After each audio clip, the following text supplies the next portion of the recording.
Dear viewers, we're glad to have you join us today.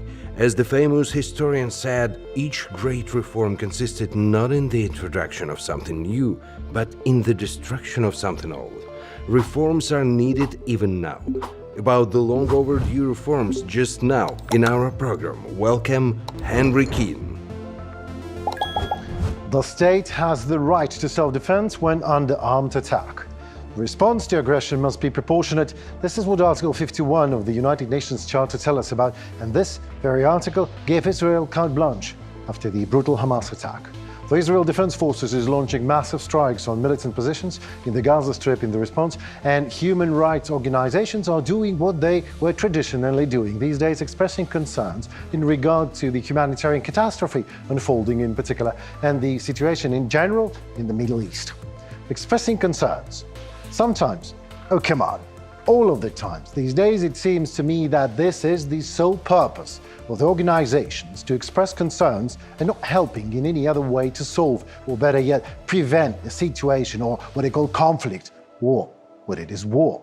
So how do we deal with all this? Let's talk about what needs to be done to turn concerns into action. Watch this. On October 9th, Israel imposed a total blockade of the Gaza Strip. The region has been left with no food, no water, medicine, fuel and power. Israel's defense minister, Yoav Gallant, said this country was fighting brutal people and is behaving accordingly. We have to understand that the Gaza Strip received most of its electricity from Israel. According to the World Bank, the enclave had one of the highest levels of unemployment around the globe for years in a row. And according to United Nations estimates, approximately 80% of the locals rely on international aid to survive. Israel has relinquished control of Gaza since 2005, but has maintained all levels for land, air and sea blockade of Gaza since 2007. It is Israel that controls the airspace over the enclave and its coastline and regulates any movement of any goods through border checkpoints. The day after Israel's blockade the Gaza Strip, Josep Borrell, the European Union's diplomacy chief, said that Israel has the right to defend itself, but some of its decisions violate international law. All in all, this barbaric and terrorist attack that has caused so many casualties, so many people being killed, that has provoked a reaction from the Israeli Defense Forces, which also will cause human suffering. We insist on that this has to be done according with humanitarian law, but Israel has the right to defend, but it has to be done accordingly with international law, humanitarian law. And some decisions are counter this international law. Following Borrell, the UN High Commissioner for Human Rights, Volker Turk, made a statement. We emphasized that the blockade of the Gaza Strip must be justified by military necessity, otherwise it can be regarded as collective punishment. Also, he added, there is a risk of serious complications to the already terrible situation with violation of human rights in Gaza. The Israeli defense minister called for a total siege of the Gaza Strip, caused a stormy reaction in the Human Rights Watch organization. They criticized such an initiative as a form of collective punishment. The organization's director in Israel and Palestine, Omar Shakir, called Gallant's comments disgusting and accused Israel of using the hunger strike as a weapon of war, and even called for the intervention of the International Criminal Court. Fabrizio Carboni, regional director of the International Committee of the Red Cross, called on both sides to reduce the suffering of the civilian population. After all, hospitals are at risk of turning into morgues, and the lack of electricity in the Gaza Strip puts at risk elderly patients who need oxygen and newborns whose lives are supported in incubators. Israeli Energy Minister Israel Katz responded to Carboni's words. Humanitarian aid to Gaza. No electrical switch will be turned on, no water pump will be opened, no fuel truck will enter until the Israeli abductees are returned home. Humanitarianism for humanitarianism, and no one can preach morality for us. Israel Katz, Israeli Energy Minister. China's Foreign Minister Wang Yi said Israel's action went too far in response to the Hamas military invasion. The president of Egypt, a country bordering Israel and the Gaza Strip, accused Israel forces of going beyond self-defense. Abdel Fattah al-Sisi said Israel's response turned into collective punishment for the 2.3 million people in Gaza. At the same time, Egypt is in no hurry for some reason to open its borders with Gaza Strip and help those Palestinians in need. Egypt just talks. Cairo does not want to see the Palestinians on its own territory, despite the loudly announced statement of support. For the Egyptian authorities, allowing Hamas into Egypt means only one thing: the beginning of a civil war. The Palestinians are the social soil of assault of the enemies of the Egyptian state authorities. And Lebanon and Jordan, who already accepted Palestinian refugees, had considerable problems on the matter. That is why the Israeli Defense Forces ground operations in Gaza can be very, very difficult. 2 million people are squeezed on all sides. They have nowhere to go, and Hamas will for sure use them as hostages. Our guest is on the line. Let's not keep him waiting. Katerini Романішиної, psychotherapist in interpersonal psychoanalysis, a member of Ukrainian Association of Psychologists. Katerina, hello. Hello. The world was always like that, if you ask me. It was always divided into many colors, many parts, many political and religious beliefs, and nations fighting each other. But maybe you can name some specific psychological factors that contributed to the division the most. But I have another tail question to that. What do we do about all this? We are different. How can we find, an interlapping theme? What do we do about our difference?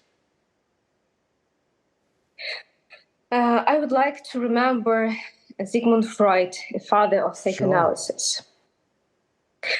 Sure. He wrote that, unfortunately, human beings do not have only good love drives, but sure, also death. But we really can do something with that. Really?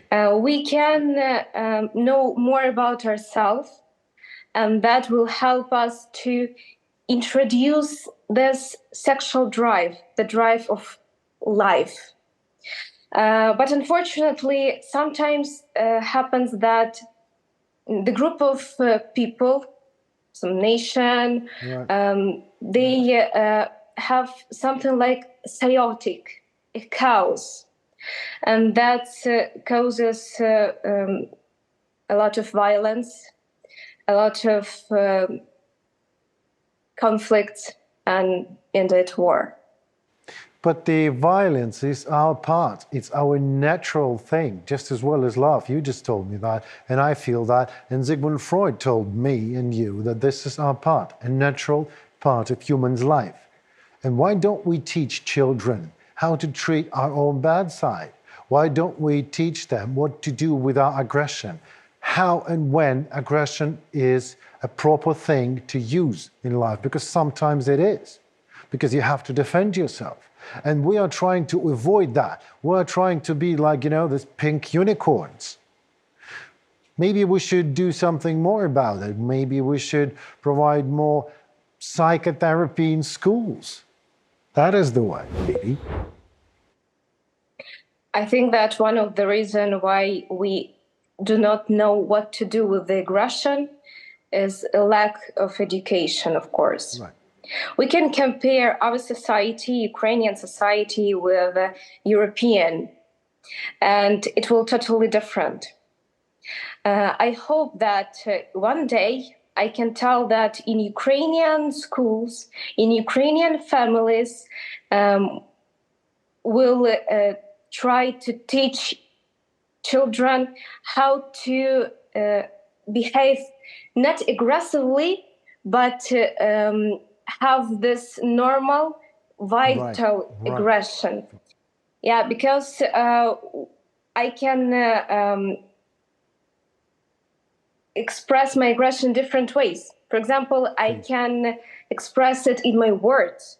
Yeah, I can talk to people who harming me or who some kind of I don't know, irritated me, yeah? Yeah, sure, But sure. also I can beat him. And that was cause the conflict, and that will not help the situation. It will only provocate another step of aggression. Again. Yeah, and the more... Yeah, yes, please, Yeah. please continue. No, I understand Yeah, you. and yeah, of course, the more aggression we feel, and the less we know what to do with it, it causes conflicts, it causes even worse, as we can see nowadays. But who can imagine this like 10 years ago? Yeah, that in democratic country, okay, almost democratic, yeah, but we are on our way to democracy, can be like a full-scale war. Well, I mean, yeah. Katerina, if I don't think that the democracy is ever, you can't achieve democracy. There's only way to it, like with the samurai way. But sometimes when you're talking to someone, there is no other way but aggression, because he does not understand, like it is with Islamist word. I'm not saying it Muslim word, I'm saying Islamist. So I believe personally that religion is the root of all evil, the mother of all evil of earth. Do you agree with this? No, I don't. I believe that it can be used as a manipulation. Yeah, it can cause many problems, but not necessary. Really? Religion is only the way of thinking. It's Everything is about thinking. Come philosophy. on, Katerina. Yeah, but if we'll think about, for example, even psychoanalysis or nationalism. Okay, let's talk about nationalism as something which should help country develop and people to love their countries and fellow citizens. But we can also create another problem, which we saw, for example, with German nationalism, in before the Second World War. We can cause the discrimination to other nations. We can cause some other problems if we have this idea that it should be the main thing and there is no other opinions. Yeah, religion also has to be like softer in their feeling, maybe to other opinions. Yeah, when we have one idea which is right and other are not, so it's a totalitarianism. Well, this is it's all nothing about religion. It's nothing. Yeah, but you know that I can't say that all religion people who I know, they are not democratic. They are not. They don't have moral principles. They. I had no good people who are religious, but it's nothing about violence or nothing about that. Can you please tell us a story, maybe, when you helped a person with the PTSD or, I don't know, some sort of a mental trauma because of the war? Did you have that stories? Yeah, of course. Unfortunately, I have a lot. I can tell about a woman who suffered panic attacks. And they were caused because of the alarms and because, of course, the war. I don't believe that there is a person who didn't feel anxiety when it started. Of course, we felt it was shock. It was unbelievable. And I worked there in one association for helping people, and she wrote me that can I help her to deal with this high anxiety. Right. This was not long work, only 10 sessions, but we tried to work with this high stress, and I just explained to her that it is very important to be in contact with your not only mental health, but it's also good too, but with your body also. That if you don't eat, don't drink, and so on, it also will cause many anxiety, because our psycho and our body is the same mechanism, the same organism. And as a result, I think that her anxiety was quite low and pretty enough to go to work, to sleep better, and Great. Yeah. Great achievement. What would you do? Can you give us, let's say, 3 main rules of life for the persons who are living in a war zone, in an absolute chaos and mayhem of what is going on, not only in the world, but say next door? Because sometimes people are witnessing things that they could never imagine they would be witnessing. But this is what is happening. This is our life. And there won't be any other life. Maybe you can squeeze all of your science rules to some 3 main rules. If you can provide our audience with this, that would be maybe of help. The first and the most important is to remember that you and the person in front of you are alive. So you should take this idea and to try to survive. Yeah, the first point, you have to survive. The second point is, of course, to try to find the better adaptation for yourself. For example, if a person can't leave the area where is bombing or something, I don't know, like army of another country and so on. This person can try to find the best solutions which he can, and of course not to blame himself that why I didn't go earlier and so on. You can do this, but later, when the situation will be not so hot. Yes. And the third one, of course, to remember that first of all, we are human beings. We are not animals. We try to be better. We try to battle our own anxiety, anger, and destructive drives. We try to make this sexual drive, the drive of life, to win in our life, at least. Katerina, I have a lot of questions. How do we implement it, like, the first aid kit, in every car, the first aid kit for our warriors, for Ukrainian warriors? I would love to have your suggestions written on a paper for everyone who lives in the warring zone and zone of the conflict. So thank you so very much for your time and for what you do for people. Thank you for inviting. Thank you. Watch this. Meanwhile, the United Nations Aid Agency for Palestine refugees in the Middle East is urgently seeking $104 million in humanitarian aid for the Gaza Strip inhabitants.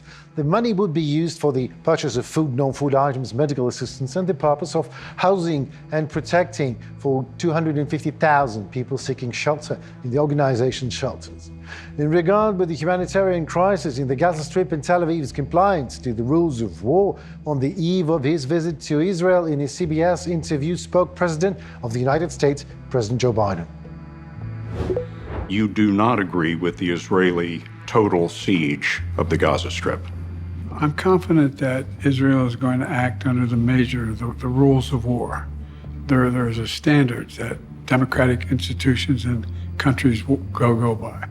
And so I'm confident that there's going to be an ability for the innocents in Gaza to be able to have access to medicine and food and water. Would you support Israeli occupation of Gaza at this point? I think it'd be a big mistake. Look, what happened in Gaza, in my view, is Hamas and the extreme elements of Hamas don't represent all the Palestinian people. And I think that it would be a mistake for Israel to occupy Gaza again. But to going in and taking out the extremists, the Hezbollah is up north, but Hamas down south is a necessary requirement. Watch this. Let us dwell in more detail on the location of the Gaza Strip and why the humanitarian situation that is developing there is almost inevitable. The Gaza Strip is located on the shores of the Mediterranean Sea and borders on Israel and Egypt. It occupies an area about 10 kilometers wide and 41 kilometers long. It is home to just over 2 million people, making it one of the most densely populated areas in the world. The population density in Gaza, according to the latest data, is about 5.5 thousand people per square kilometer. For comparison, this figure in Israel is just 400 people per square kilometer. The Gaza Strip is inhabited by Palestinians, if worth noting, including those who originally lived there, as well as numerous refugees who moved to Gaza from other parts of Israel after the creation of the State of Israel in 1948, and subsequent conflicts between Israelis and Palestinians. When Hamas came to power in 2007, Israel classified the region as enemy territory. Since then, there have been 4 major military clashes. The last one was in 2021. And back then, the Gaza Strip was also balancing on the verge of humanitarian catastrophe, no less. Let us discuss it with our guest. Cormac Smith, former advisor of the Minister of Foreign Affairs of Ukraine, is with us tonight. Hello, Cormac. Henry, hello. It's great to see you again. It's great to see you, sir. My first question is the bombing of Gaza Strip to destroy Hamas military targets a justified action? Can it be justified in that proportion? Look, Henry, I'm going to give a long answer. I do not consider myself qualified to say whether it's justified or not. There are too many people willing to take sides. Some say it is justified, some say it is not justified. What I would say is the attack on innocent Israelis that happened on the 7th of October, the worst attack on Jews since the Holocaust. I don't have words for that. I mean, I go for cruel, I go for barbarous, I go for despicable. All these words fail. And I try to put myself into I have Jewish friends, I have Israeli friends. I try and put myself into their shoes and how I would react if that was my country people who were attacked. But then I see what has happened. 1,400 people, I think, perished in those barbarous attacks. And since then, that has doubled for the 3,000 is the latest figure I've heard of mostly innocent Palestinians, women and children have been slaughtered in Israel's reprisal. I just don't feel capable of making a judgment on this. Of course, the killing of that 5,500 people is utterly evil and despicable, no matter where the killing comes from or which side the innocents are on. But I will say this. What has happened, Israel's response has been exactly what Hamas wanted. They are getting exactly what Hamas wanted. And what I would like to talk about is Russia's role in this. Because, I find it very, very strange. And I've just come off another interview in the UK where I spoke about this. I find it very, very strange that so few people are talking about Russia's role. You know, I listened to John Bolton, the former security advisor to Donald Trump back in 2019. I listened to John Bolton being interviewed by one of our top political journalists, Andrew Marr, last night. And, you know, he went right up to Iran. We all know that Iran backs Hamas, and the web of relationships between Hamas and Hezbollah and other Islamic fundamentalist terrorist groups. But Bolton went right up to Iran, but stopped short. Now, you know, two things. I have been doing my research for the last 24 hours, 48 hours. I've also been speaking to my contacts, some of them closely connected to our security services. I have been told very, very clearly that the fingerprints of Russia and the GRU in particular, that's Russia's military secret service, if you like, military intelligence, are all over this attack and have probably been all over it for a year. President Zelensky came out. Our leaders are not saying anything at the moment. President Zelensky came out on the 10th of October and said very, very clearly that Russia's fingerprints were all over this, and were all over this going back a year. The level of the attack, we simply do not believe that Hamas had the capacity to carry out on their own. And let's look at one thing. You know, there is what I would say at the moment, because I'm being very careful. I'm trying to be very careful. There is a huge amount of circumstantial evidence. I believe that our various security services probably have more than circumstantial evidence, and in their time, they will decide when to come out with that. That's above my pay grade, right? But who is the only one to benefit from this horrible, horrible situation that has killed, probably approaching Vladimir Putin? The answer is easy. Yeah. It has taken the heat and the attention off Vladimir Putin. He's gone off to meet Xi. Most of the world don't even recognize, you know, his no limits friendship partner in China, who, as I've said before, is standing back and waiting to see how this comes out. Russia is the greatest threat to the world order and to peace in our world that we have at the moment. Russia is currently doing the dirty work with her axis of evil partners that Russia has in its pocket. I talk about Iran. I talk about North Korea. I talk about Syria under Assad, not the Syrian people. And I talk about Belarus, of course, under Lukashenko, certainly not the Belarusian people. Right. And we have seen the very, very worrying signs of the expansion of BRICS and how India is leaning and so forth, and how Brazil may be leaning. So, sorry, Henry, I just don't feel, you know, no, the slaughter of innocent civilians is not justified, whether they're Palestinians or whether they're Israelis. But I just don't feel qualified to, at the moment, make a judgment no one can on be Israel qualified. because... Pardon me for interruption, but I don't believe anyone can say something about that, whether it's justified. How can anyone say that it's justified? But maybe some feel it is justified. Maybe the members of the families in Israel, or the whole families that were slaughtered or beheaded or whatever.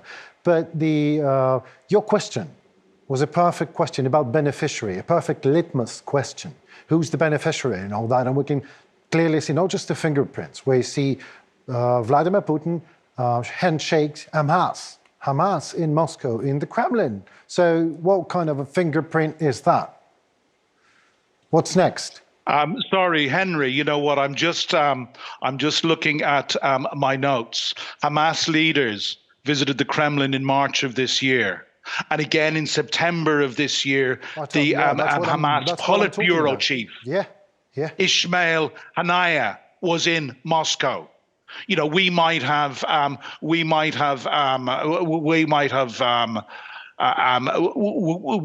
tried to guess at the time what those meetings were about. I think now, as I've said, there's a huge amount of circumstantial evidence. I think our collective security forces probably have a lot more than circumstantial evidence. Why they're not releasing it, when they will release it, is above my pay grade. I can say from my heart, I know that Russia is behind this. Russia's fingerprints are all over it. Russia has form, as you know, for carrying out this sort of operation. Another very interesting point, which, we do have Zelensky. President Zelensky has been more outspoken. And we also have Ukrainian military intelligence have made it very, very clear that Russia has been in the planning of this for over a year. We don't believe that Hamas could have carried out this on their own. We also have reports, Henry, of Western weapons being supplied to Hamas. Now, these are Western weapons captured in Ukraine from Ukrainian soldiers who have been taken prisoner or who have been overrun or defeated. And we have seen the massive amount of disinformation. And Henry, you and I know that Russia is the country that lies on an industrial scale. They are the world masters in disinformation. And we're seeing this pattern arise. And I'm afraid that the attack on the hospital is now bearing all the hallmarks of that. Look, as it's you, let me make a confession. I jumped too quick a couple of days ago and I put out a tweet comparing the attack on the hospital to the bombing of the theater in Mariupol. Because immediately I was sucker punched because the mainstream media, the New York Times, Sky News, and many others immediately reported on the word of Hamas that this was a Israeli strike. It is now looking, and I'm still not going to say, but it is now looking on the balance of possibility that it was a rocket that originated inside Gaza. But, as the great Garry Kasparov, the former chess grandmaster, who is one of the most outspoken and articulate and trustworthy Russian dissidents in the West, said in the last 24 hours, the damage is done. The PR coup has been won already, and we can see that, because this is why I would not answer your question, because I'm listening to the news and looking. People are believing what they want to believe on this. Evidence is going out the window. When I used to work. Yeah, well, the next question is not actually, which was not on my list, but what role should United Nations play? What are they doing now? And my guests often say that the reform of the United Nations is overdue and the body is not effective. Maybe this is the chance to make it finally work. Well, look, I have, and from somebody who had a one-time diplomatic career spanning just under 2 years. I believe the United Nations is a eunuch. They are completely ineffective in this. I am told that Brazil is currently drafting a resolution to go before the United Nations Security Council to gain a ceasefire, etc., etc. And this, of course, would need the support of Russia. China may well support.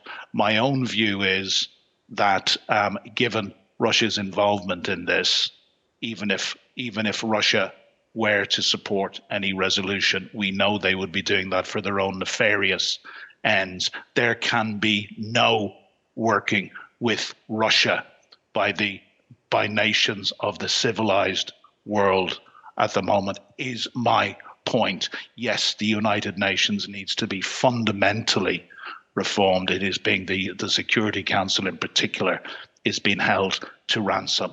I personally do not believe that the United Nations can be effective in resolving this. I would love to be proven wrong, and I am not a great authority on this. I'm giving you my unspun opinion here.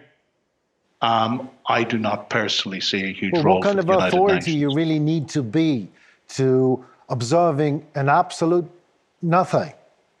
I mean, nothing is happening from United Nations but deep concerns. Whatever happens, The war in Ukraine, What have deepest concerns. What have the United Nations done in 21 months since the war, since the illegal I know, I genocidal have an invasion answer of for my- Ukraine and I the have slaughter an of answer. hundreds of thousands of Ukrainians? No. What have they done? Tell me. I can tell you, they Tell me, spend a huge amount of money. Yeah. So no, I mean, somebody, a former United Nations diplomat, I had basically, I think, broken off relations with only yesterday, because he told me he wouldn't engage with me on this anymore. And when I said that Russia needed to be defeated, neutered, and isolated completely, he accused me of genocidal language. I wished him good luck. I'm not interested. You know, he is vaunting. He's vaunting this great resolution, which he tells me Brazil is currently drafting, and you know that all else, that nothing, that the solution in Gaza now takes precedence above all else. No, it doesn't. Defeating Russia takes precedence above all else, because what we need to do is we need to go to the source. And Russia, I believe, and all the research I've been able to do, and what the Ukrainians believe, Russia is the source of this. Yeah, Russia needs to be know, defeated. You know, Cormac, I have a way to test it. Let's isolate Russia completely and defeat it on the battlefield and see what happens. Let's see how Hamas will act. Let's see, maybe the war would cease. Maybe we don't need to. Let's see if Putin. Yeah. Let's see if Putin can survive defeat in Russia. Yeah, you know, absolutely. Joe Biden was right. I think it was March of last year when and he took a lot of criticism, and even his own White House tried to walk back on his comments. He said this man cannot stay in power, and immediately said, "Oh, you know, he's overstepping himself. He's talking about regime change." Right. No, I was very clear to me when I listened to him. I was on holiday in Spain at the time, Gran Canaria. It was very clear that he was saying, you know, it's the Russian people who must bring about the downfall of Vladimir Putin. I very much doubt if defeat on the battlefield in Ukraine, if Putin could survive that. You know, I presume you know that Ukraine has finally been given the American ATACMS system. Oh, yeah, and you put it in a good use, right, in Berdansk, just by the way. But they've been putting them to good use already. But Henry, my point is that, as I made in my earlier interview, my point is this is a fact which has probably passed 99% of the world by. Something that Ukraine has been crying out for at least 18 months, along with the battle tanks, which they got thanks largely to the Brits. The Brits unlocked the logjam with the Storm Shadow. Germany, Scholz is still holding up on Taurus. We know Ukrainians are finally been trained to fly F-16s. Better late than never. True, but, that is true. You know, it's better late than never. But you know, my point, and I will debate anybody on this. My point is that the resolution to this is defeating Putin in Ukraine, and all else will flow from that. Thank you so very much, Cormac, again. It was, again, a very lovely conversation with you. I just can't stop. I can't help myself. I want to talk for more with you, but we, unfortunately, have to go. It's an angry conversation for me at the moment, Henry, but it's always a pleasure don't I angry. I mean, it's always a pleasure to join you. This is absolutely the proper tone you are using. So thank you so very much. Thank you. Watch this. And now I would like to talk a bit more on the United Nations Security Council matter, or rather issue. Let me remind you that this is a permanent body of the United Nations which is responsible for maintaining international peace and security. And now read my lips, international peace and security. So on October 9th, the United Nations Security Council met for an emergency meeting behind closed doors on the Hamas attack on Israel, and nothing. The venerable gathering did not find enough courage, intellect, empathy, or the lack of whatever virtue was the reason, but the Security Council of United Nations did not condemn the attack by Palestinian militants. You see, not all members of the Security Council voted pro, so the joint statement was never accepted. The further curiouser and curiouser as allies would have said. On October 17th, the Security Council meets again. This time, an international terrorist, Russia, proposes a resolution on a humanitarian ceasefire in Gaza. Once again, yes, it was Russia. The draft text called for a humanitarian ceasefire, the release of all hostages, assistance, and the safe evacuation of civilians and all other copy-paste of Russian dirty deeds in Ukraine, actually. Of course, the Russian version of the resolution ignored Hamas terror. The document received 5 votes in pro, which were China, Gabon, Mozambique, Russia itself, and the United Arab Emirates, and 4 against France, Japan, Great Britain, and the United States, with 6 abstentions: Albania, Brazil, Ecuador, Ghana, Malta, and Switzerland. Linda Thomas-Greenfield, the US permanent representative to United Nations, said her country could not support the Russian draft resolution. Russia's resolution, put forward without any consultations, make no mention of Hamas, none. By failing to condemn Hamas, Russia is giving cover to a terrorist group that brutalizes innocent civilians. It is outrageous, it is hypocritical, and it is indefensible. On October 18th, the Security Council met again. Brazilian resolutions calling for a ceasefire were considered, and it mostly focused on the humanitarian situation in the Gaza Strip. Israel resolutely opposed such questioning. Israel's ambassador to the UN, Gilad Erdan, criticized the UN Security Council for still not condemning the barbaric attack by Hamas. You have not condemned, as a council, Hamas's brutal terror attack. It is really unfathomable. You cannot unite even on that basic thing. You are not focused on what needs to be done to free Gaza from Hamas and ensure that the oppression of the Gazan people by their tyrants ends. Instead, the Council is fixated only on humanitarian corridors and aid. Where was the Council when Hamas exploited the billions of dollars in international aid to embed terror infrastructure within and below densely populated residential areas? Where were you? Where was the UN? The UN knew all of this, but it remained silent. Hamas then spent the following 17 years terrorizing Israel by firing tens of thousands of rockets indiscriminately at Israeli towns and cities, while hiding behind their own civilians. Where has the Council been? Watch this. Our guest is here, and we have a lot of questions, actually. Our guest, Peter Time, political scientist. Hello, Peter. Hello, good afternoon. Good afternoon. My question, why does not the United Nations Security Council react immediately to immediate needs, to urgent situations, to extreme emergencies like those that recently developed with Israel and the Gaza Strip? Why?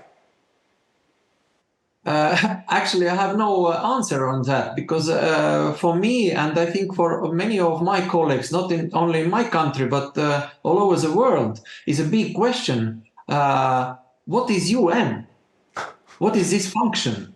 Why this place where different important people all over the world gathering? Why they coming together? And it's absolutely nonsense. At least after beginning of the military aggressive invasion of Russia in Ukraine. Right. Well, what do we do?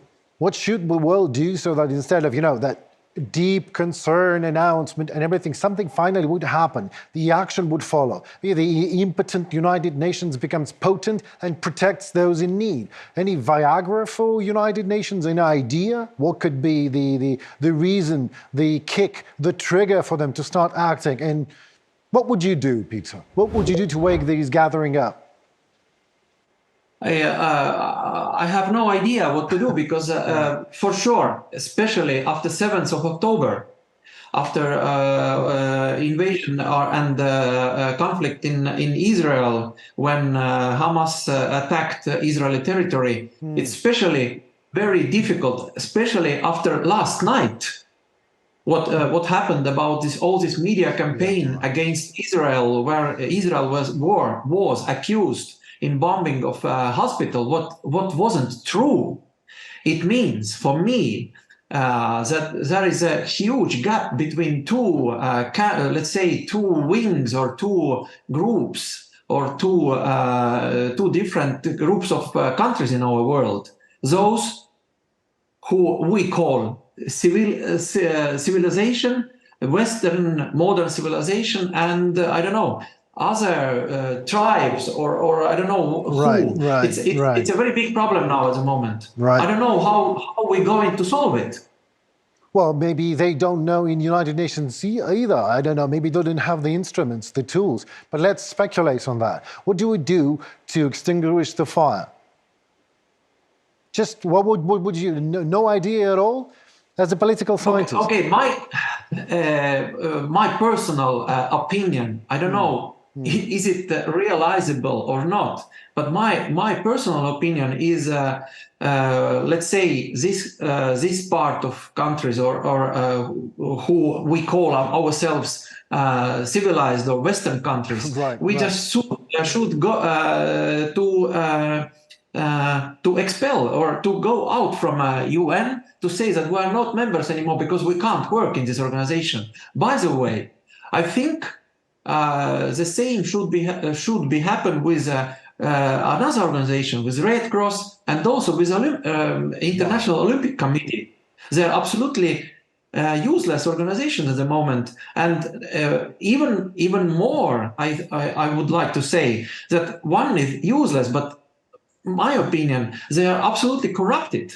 I don't know how many wagons, how many ships, how many suitcases with dollars, or I don't know, with euros or with rubles from Kremlin arriving every day to this organization, that this nonsense, what I'm listening, what I hear every day from these organizations, it's absolutely, it's awful. It's awful. It is, Peter. It's absolutely enormously awful. I don't have the proper adjective or a proper word, a proper term to say, but we are just not ready for UN in action. So what are you suggesting? What are you telling me? That maybe we should not be reforming United Nations, but the world should just leave it, just walk away from United Nations, leave the Russia presiding over empty Security Council, for instance. Maybe this is the way. If honestly, again, this is my very personal opinion. I'm just a one, let's say, person in a little country, Estonia, and my profession is it's political scientist. I'm not politician. I'm not the decision maker. But I think before 7th of October, there was like a hope or maybe ideas how to reform UN. After 7th of October, I think this organization has to be stop its existence. We need a new coalition, new scheme, or new framework of, let's call again them civilized countries or Western countries or let's say normal countries. Well, yeah, I absolutely with you. I'm following with you. I understand you, and I can only say amen to that. Because when Russia is presiding the Security Council, it is not just ridiculous and absurd. I believe it's kind of insulting. So when I was in New York, I've seen a journalist. I've heard her asking a question to our president, Vladimir Zelensky. Mr. President Zelensky, what would you do if at the Security Council, if Russia would be there and Russia was there? And the President Zelensky answer was swift and very logical. Said, I am the president of Ukraine. So my job and my goal is to deliver the vision of Ukraine to our partners, no matter what. And this vision is delivered by me, by you, by the media. And maybe we don't need United Nations Council, the United Nations at all, if they cannot reform itself to a level that they can finally react and do something about the world literally falling apart. Yeah, absolutely. Great, agree it's with great you. to hear that. So what do we do next? Maybe there is a need to create a new organization that will be capable of addressing the existing challenges in time and overcoming them, since the United Nations is not able to do that. If we, the world, would be forming that organization, do you think this is the right time, the proper timing for this? Absolutely right time first, and second, actually nowadays, at least in Russian language sphere of YouTube, of media, I hear almost every day many experts saying words which is not, let's say, not parliamentical words, metal balls or proper balls. It means, in this case, I hope very much that leaders of Western coalition, of Western civilization, of Western normal countries, they have enough balls to do it, to form a new coalition, new framework, new organization, doesn't matter how we call it, new organization, new structure, to avoid us from force. I express force, a world war. Let's call the organization Balls. Yes. Okay, great. Maybe that would be the balls, not bullocks. Coalition with leaders with balls. Yeah, exactly. And first you have to be tested for it. If you have one, you're admitted. All right, so your verdict is very clear. It's not actually an answer, pardon me, not a question, but an answer. No reformation, but demolition and new organization that will finally act for the sake of the world's safety. Thank you very much for your time and intelligence. And now it's time to ask artificial intelligence a hard question. What would be the world without the United Nations? A world without the United Nations would be significantly different in various ways. Reduced international cooperation. The UN plays a pivotal role in facilitating international cooperation and diplomacy. Without it, the mechanisms for resolving disputes and addressing global challenges would be less formalized and less effective. Humanitarian aid. The UN coordinates and delivers humanitarian assistance to people affected by conflicts, natural disasters, and other crises. A world without the UN would struggle to respond effectively to humanitarian needs, potentially resulting in more suffering. Peacekeeping. UN peacekeeping missions help stabilize and rebuild countries affected by conflicts. The absence of these missions might lead to more prolonged instability in post-conflict regions. Global health. Organizations like the World Health Organization, a UN agency, play a crucial role in global health governance. The lack of the UN would hinder the international response to pandemics and other health crises. International law. The UN is a key contributor to international law. Its absence could result in less codified international law and fewer mechanisms to enforce it. Development goals. The UN's Sustainable Development Goals set ambitious targets for global development. Without the UN, achieving these goals would be more uncertain. Overall, the UN plays a vital role in addressing global challenges, promoting peace, and upholding international law and human rights. A world without the UN would likely be less stable, less cooperative, and less capable of addressing pressing global issues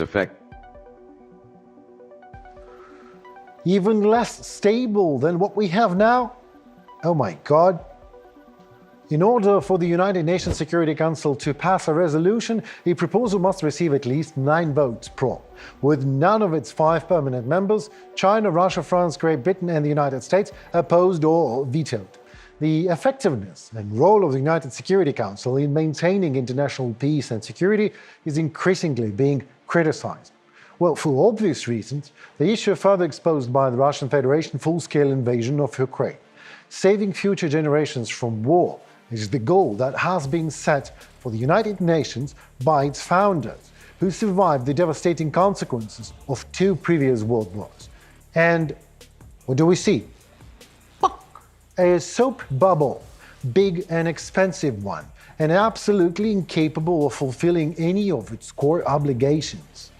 The Security Council reacts to world events in various ways: by condemnation, establishing facts, procedures for confirming resolutions, and statements of General Assembly, decisions of the UN Security General, etc., etc. In addition, the UN Security Council has the authority to create peacekeeping missions. Creation is the key to the Council, of course. However, the question of the actual effectiveness of these methods remains controversial to this day. It is no secret that the Russian Federation's war against Ukraine violates the goals and principles defined in the UN Charter since its signing in 1945. The first steps of the UN Security Council to prevent war in Ukraine should have been a concern of Russia's annexation of Ukrainian Crimea in 2014. However, the UN's weak body did not find enough effectiveness to act. A number of experts believe that, in fact, the UN Security Council not only failed, but did not ever have any ability to prevent the annexation of Crimea, since the design of the UN did not provide for such mechanisms at all. On March 13, 2014, the Verkhovna Rada of Ukraine supported the appeal to the United Nations, which noted the following: the Russian Federation is attempting the annexation of parts of the territory of Ukraine and will resort to an unprovoked act of aggression. Even back then, it was obvious that Russia's actions contradicted not only international security standards, but also actual bilateral treaties, as well as spirit and letter of Ukraine's international guarantees, as set out in the Budapest Memorandum.